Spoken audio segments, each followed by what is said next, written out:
আল্লাহ রাসূল বলেছেন দারিদ্রতা মানুষকে কাফেরের দিকে ধাবিত করে, দারিদ্রতা মানুষকে কাফের বানিয়ে ফেলে।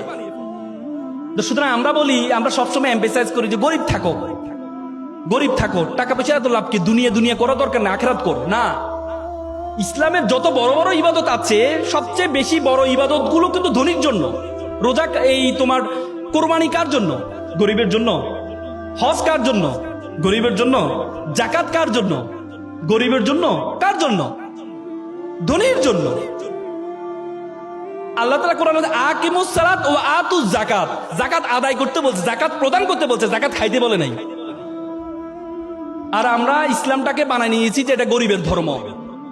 তোমরা জানো, ব্রিটিশরা যখন আমাদের এই উপমহাদেশে আসছিল, তখন আমরা, এই উপমহাদেশ ছিল পৃথিবীর সপ্তম ধনী দেশ, সপ্তম ধনী দেশ ছিল যখন ব্রিটিশরা আসছে।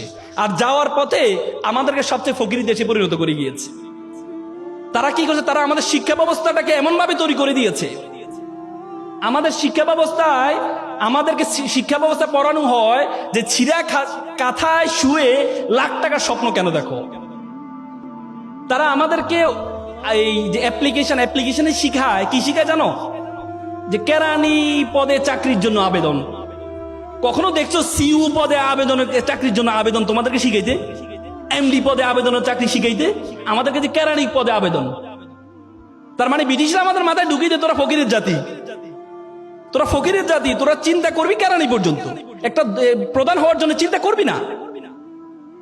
আমরা সেই মেন্টালিটি নিয়ে আছি। বড় স্বপ্ন দেখতে পারি না, এমডি হব সে স্বপ্ন দেখতে পারি না, বড় ব্যবসায়ী হব স্বপ্ন দেখতে পারি না, সে স্বপ্ন দেখতে পারি না। এই জন্য তুমি যদি, আমি বিশ্ববিদ্যালয়ে বের হওয়ার পর আমার চিন্তা ছিল আমি চাকরি করব, সরকারি চাকরি করব। এরপর বললো না, সরকারি চাকরি করলে তো আমি তো অসৎ হইতে পারবো না, অসৎ হইতে পারবো না। আল্লাহর রহমতে আমি একটা স্বাধীন পেশায় আছি, স্বাধীন পেশা আছে। আমি যখন ওকালা দিতে ঢুকি, প্রথম দিনে আমি স্যালারি পেয়েছিলাম 100 টাকা।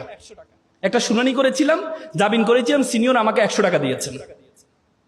এবং আমার বন্ধু যারা আছে তারা বিভিন্ন বাংলাদেশ ব্যাংক, বড় বড় ব্যাংক প্যানেল লয়ার হিসেবে ঢুকেছে, তাদের বেতন ছিল 70 থেকে 80,000 টাকা। কয়েকদিন আগে আমার একটা ফ্রেন্ড, আজকে 10 বছর ওকালতির পরে চেম্বার আসি, বললো বন্ধু আমি তো 80, 90, 1 লাখ টাকার মধ্যে সীমাবদ্ধ আছি, তুমি তো গাড়ি বাড়ি মালিক হয়ে গেছো, এখন বন্ধু চাকরি ভালো লাগে না, এই পেশা, তোমার পেশা চলে আসবো, আইনজীবী পেশা আসবো। তাই বললাম বন্ধু তোমাকে তো আবার শুরু থেকে শুরু করতে হবে। বলছে না, শুরু থেকে শুরু করবো। সে আবার শুরু থেকে শুরু করেছে। তার মানে যদি আমি সেদিনের টাকার বড় স্বপ্ন দেখতাম, না 70-80 হাজার টাকা আমার লাগবে, তাহলে আজকে